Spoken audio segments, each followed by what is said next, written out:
thread the loose thread that we all found, Adam, Julian, and myself, was sort of a shared problem.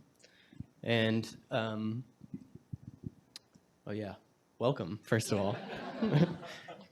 Anto already covered this, so I'll just skip it.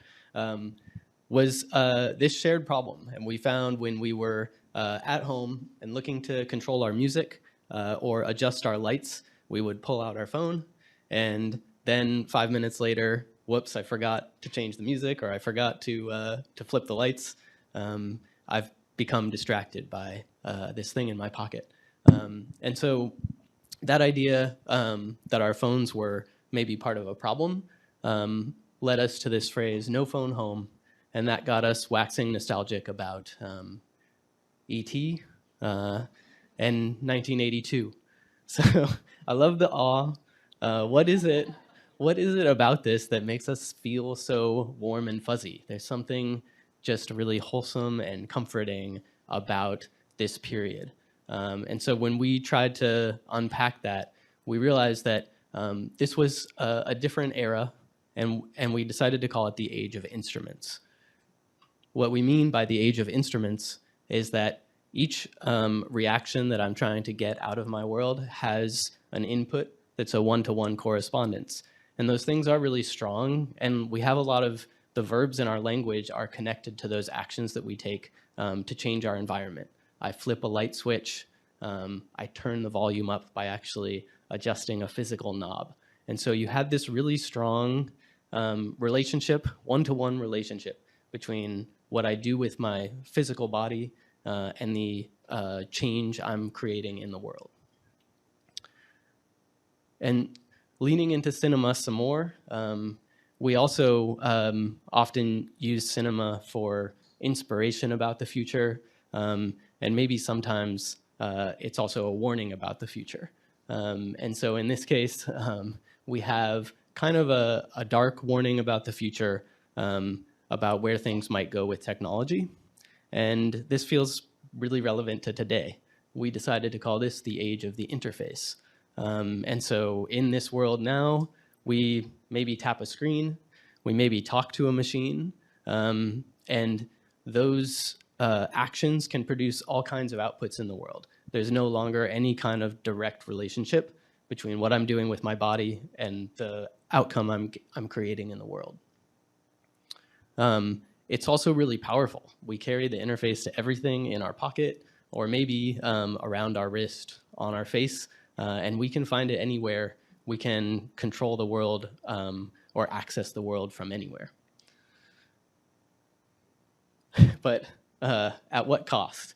You end up sort of, again, back to that problem that we started to try to pull on of, although I have this super powerful tool on me at all times or available to me at all times, it's also a powerful source of distraction and potentially frustration or potentially emotional, psychological challenges in our lives.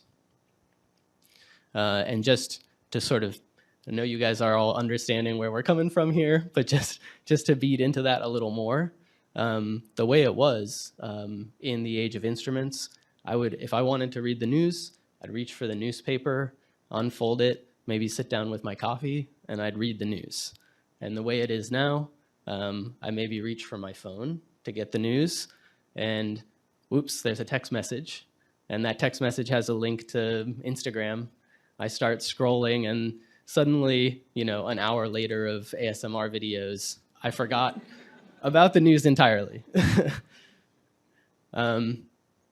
So we decided to get into this some more. How can we restore a balance for ourselves where we get what Ernest Hemingway had here with his typewriter? He could sit down with the intention to write, and that was the machine lends itself to that intention because there's nothing else he can do with it except focus on that page.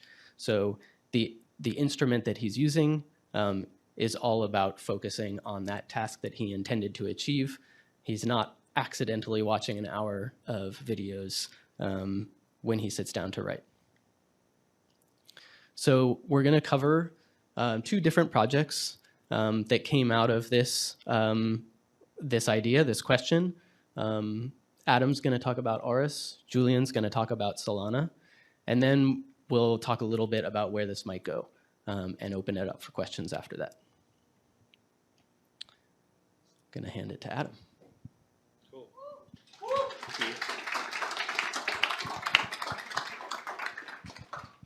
Hello, everybody. Nice to meet you. My name is Adam. Concept one, I'm going to stand over here. The light balance is better. And it's a nice big screen. Concept one, RS. So this whole theme is all about sound, how sound shapes us, our relationship to sound, but specifically sound machines. Now, I love a sound machine. I wouldn't say I love any of these sound machines. Us being industrial designers, we have a certain way we like things, and none of these quite do it. So if I wanted to have a sound machine, I can choose from these. I can choose from a bunch of really cool baby sound machines that like light up, and I could like clip it to my pocket, or I reach for my phone and play a sound machine. None of those I really want to do. So we're thinking, hey, like, why can't we make a sound machine that's beautiful, right? It's something we want to keep on our bedside table. We want to use it. It has this tactile interface. So we started pulling at that thread. These are three designs we personally love. The Kodak carousel, this slide carousel, where you look at it, and you kind of know exactly what it does, and it informs you of its meaning. This is the Panasonic Panapet, which was an old radio from the 70s. It's so cool. It had this like chain. You could chain it to stuff. It's got these two dials. I bought one during the pandemic and would listen to like AM, FM radio in the middle of the night. Feel less alone. Get these like signals from who knows where. And then last, the Casper Glow. If any of y'all have used this, it's so cool. There's no buttons. There's no on and off. You simply pick it up and shake it as if it's a jar, and like fireflies, it lights up. If you turn it upside down, it turns into an hourglass and the light falls down. If you twist it, it turns up. So it's this really interesting device, and the more you play with it, the more you learn about it. So we started thinking, hey, what's our ideal sound machine look like? Everything starts on a blank piece of paper, which is the greatest opportunity in the world because nobody's put anything on it yet. Sort of Hemingway in a blank page. Like you can create any world you want. So we started exploring these forms. We were really into like old radios, the tuner, and watching dials move, having that direct relationship. Additional sketches. What are the forms? And I think what was most important was having these tactile inputs that you could see. So we quickly jumped into Blender, came up with three main forms, and we realized, okay, cylinders, that feels very much like Amazon category, so let's avoid cylinders. Spheres feel kind of googly, not in a good way. And then the fourth, this like chocolate bar monolith, we're like, okay, cool, there's something here. We like it. It's kind of teenage engineering. It could live elegantly on the side table. You could stack it. Let's advance with this rectilinear shape. Then we learned Figma, which we love now. But we started playing with wireframes and figuring out, okay, what are the inputs? What are the inputs and how do they appear on this form? And then we started mocking up, okay, are they dials? Are they knobs? Are they rocker switches? Which do we celebrate? What's the hierarchy? Where does the volume come into this? What's something where you just look at it and you know exactly what to do with it? And where we landed was we really liked this idea of, okay, what if in this horizontal landscape you have a default soundscape? You could rotate it and maybe it goes from white noise into like a rain stick or a rainforest. And if you turn it upside down, maybe it takes you to a different set of sounds. And then completely 270 degrees, maybe it's like a sound bowls or Zen or spa. And so what are these different ways you can stack it or knock it over? and then just a little bit of research on white noise, brown noise, pink noise, white noise. White noise is high frequencies, very much like TV static or radio. Brown noise is like what I fall asleep to on an airplane. It's really prominent low frequencies. And so making sure that the dials correlate directly to those. And so when you hop in bed, or you want to get into a focus mode or Zen state, you're able to control, okay, knob 1, low, knob 2, mid, knob 3, high. Continuing in, I think these are blender. No, this is on shape. On shape, and then going into tune renders, exploring, okay, what are the knobs? What are the forms? What's the dominant shape? More exploration. And we were kind of stuck. And Ryan slacked me and said, hey, what about Erwin Hauer? And he was this fantastic sculptor and interior designer. And I happened to be in Palm Springs when he slacked me this, and I looked out the window of my Uber, and I saw one of his windscreens. They're beautiful. They're still around if you look carefully in Palm Springs. And we thought, okay, maybe that's how the speaker mesh works. Getting closer, more tune renders. Do we add a screen? Do we not add a screen? Are we anti-screen? What does the visualizer inform us? And then also, what are the different states depending on which side you put it on? This is where it landed. This is the last stop in this section. Julian made a beautiful prototype, and we're very excited. And this is sort of the challenge now is, imagine if you had an iPod like on your bedside table. You can't touch it without picking it up. So we built it, and it's very much great for a handheld experience, but it's not where we started with those sort of bedside table. So from here, back to the drawing board, continue with what we learned on, but starting with a more stable base unit. So, that's the creative process. Next up, Julian's going to walk through concept number 2.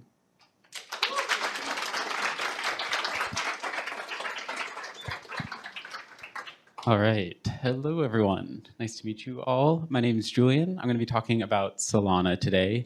So for Solana, we wanted to explore light as opposed to sound for this concept, and really understand how that shapes the human experience, how we're influenced in our mood, things of that nature.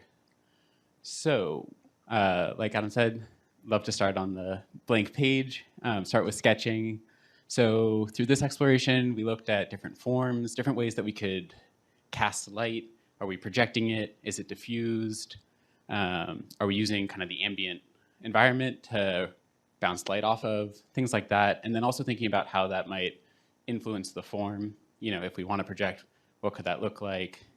Honing in on some spherical shapes, different planes, things like that. Really sort of trying to span the gamut. And at this point, we're just kind of looking for some inspiration, kind of finding that spark, what's going to give us that aha moment, some sort of instinctual feeling. And we started resonating on this idea of planes and spheres, and pushing these a little bit further, thinking about how light intersects those different planes and how that can create different casting of light, projecting. So you can see that kind of on the left side. And then also drawing upon kind of more of that nostalgia idea of like a kerosene lamp and how there's sort of this ember or glow from within, sort of emanates outwards and can create this really homey, warm feeling. And then also playing with using the ceiling and surrounding environment to project light onto. So how do we kind of extend the light? We have this inner glow that's radiating outwards, but also using kind of the environment and bringing that all in. So that was kind of the spark. That's starting to feel right. But this whole idea kind of started with what's the human touch of light? And what we realized is that kind of our current experience with light is very manicured, and it's internal, right? We're using light to augment our world inside so that we can be inside even when it's light outside. And we really wanted to bring it back to outside. So we started thinking a lot about kind of circadian rhythms and how the sun is moving throughout the day. And how do we kind of bring that experience and connection with nature that we're used to, or that humans have sort of evolved to experience, but bring that more into an indoor environment. So playing a lot with the idea of this like sine wave of the sun moving. So not just that light's changing, but also that there's sort of this kinetic element to the light throughout the day, and kind of capturing that up and down motion. So with that, we kind of use that to inform a little bit more of the form. So we really like that kerosene lamp idea with the glow, but how do we transition that into this more sun motif? And thinking about what it looks like to have a kinetic lamp that's not just changing in terms of its lighting, but also in its movement. And what are those different states? So, you know, following the sun from sunrise to sunset, what does this spherical shape look like on this cylinder when it's at its topmost state, you know, throughout the day, and then coming back down for sunset, and playing around with the form a little bit more and letting that kind of guide us. So pushing that further, we got into our design CAD, and we used this to create renderings from and help us sort of tease out some of the outer cosmetic features of this device, thinking about what this looks like, and also kind of the core functionality. So we want to capture that movement of up and down, the glowing from that kind of cylindrical light you see, and then also this projector that's going up into the ceiling. But above all else, we want to create this idea of minimalism, where this light might not even look like it moves. You know, it's going over a 24-hour cycle. So at any given point, you're looking at it, and it just looks like this kind of sculptural element. It's just a normal light. But kind of across time, you start to understand this sort of kinetic element to it. So from here, we had a pretty good idea of what we wanted to build. But as Adam mentioned earlier, wherever he is, you don't totally know how something's going to translate to the physical world. And it's really important to prototype to be able to tease that out. You know, rendering out these lighting animations can only get you so far. Understanding the scale in CAD, you know, you get that kind of CAD scale in a computer. Oh, it's, you know, this big, and then you print it out and it's this big. So we wanted to go from design CAD into more engineering CAD. And obviously this gets a lot more complex, but the idea here is maintain that minimalism and that simplicity, while also introducing a lot of that more complex functionality that we're talking about with the motion and the light. So just to call out a few key aspects, we have the motion system that's letting us move this globe up and down on the light.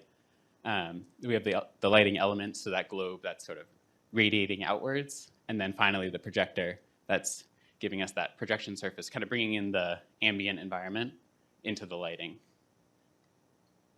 And just to dive a little bit deeper, so for the motion system, and sorry to bore you all, I'm an engineer, so this part's really fun for me. So I'm gonna I'm gonna take my time on this one. So going into this, we have the motion system. So to get that kind of up and down movement, we're using this lead screw mechanism. This is something that you might find on like a 3D printer or even like old DVD drives that come in and out. Pretty simple, but just letting us get that up and down motion. And then to kind of keep on that idea of minimalism, right? We want this functionality without having gizmos sticking out every which way. So making sure that, you know, when we're at this lowest point in the movement or the highest point in the cycle, there's not that kind of exposed motion system or the rails below the lighting. And then the other kind of key part of this is the lighting itself. So keeping on this idea of bringing nature inside, we really wanted to draw upon sort of our local environment and use some beautiful San Francisco and Bay Area sunsets as inspiration for some of the lighting and gradients that we're going to create. So we took some searched out some nice photos and used those to translate to gradients. And you can see how this translates to the cycle of the light throughout the day. So starting with a nice sunrise, and we get this sort of nice orange-red glow at the beginning of the day with that kind of blue, crisp sky in the morning, into high noon, bright yellow, lighting up your space, into beautiful sunset, bringing those kind of purples. And then finally, this lovely kind of callback to that kerosene lamp. So we have almost like a campfire animation, that kind of nice ambient glow at the end of the day as you're winding down before bed. And then bringing all of these different parts together, we have a nice little time lapse where you can see the light throughout the day. So this is the prototype that we developed to help kind of tease out some of those smaller details, understand the scale, really dial in the lighting. And one fun thing about this, as I was prototyping at my desk, is that in addition to getting this really nice lighting and connection to nature, you're also getting almost a timekeeping device in some ways, which is really great. So, I'll be working for 30 minutes and I look over and all of a sudden it's a little bit higher, and it's a nice way to sort of really coarsely get some ambient time throughout the day. But yeah, so we have the up and down, transitioning into a nice sunset, a nice way to say, hey, you should stop working. It's the end of the day. And then our nice little glow to end the day before going to bed. So that's Solana, and I'll pass it back to Ryan to close us out.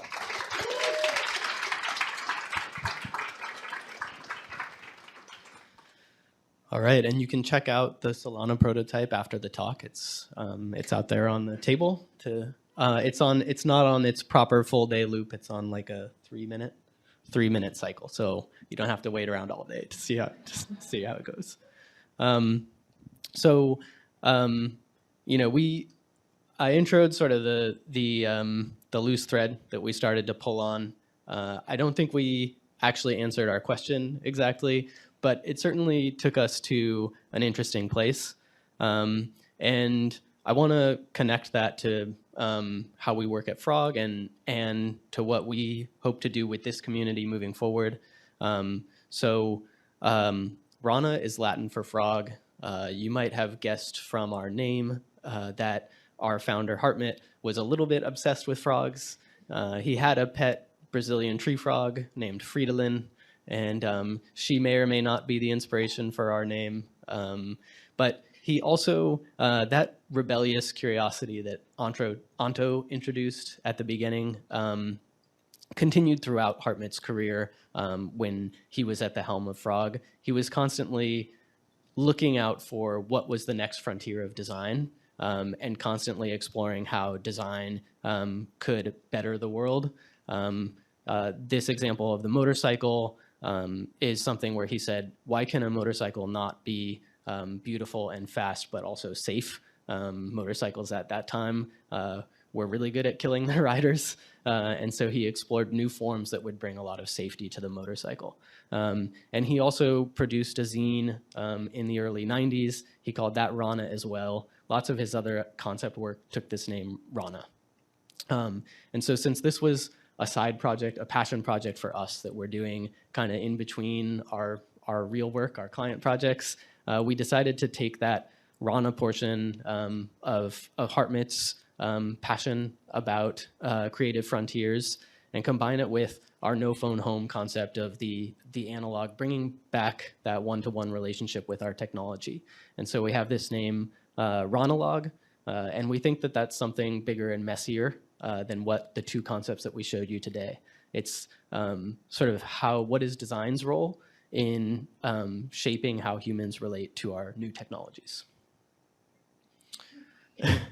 Did I? Wait. Uh-oh. How do I go back? I had one more slide in here, but we'll have to miss it. Our hope with all of you here is that we can plant this seed of restoring balance in our relationship with our machines. And how can we embed intelligence in machines in a way that they, instead of basically manipulating us and taking advantage of our time and our attention, that they can be compassionate, be collaborative, and be cooperative with us. So hopefully together we can design a new era in which we have these beautiful collaborative machines. And we're calling that Ronalog. Thank you all so much for coming.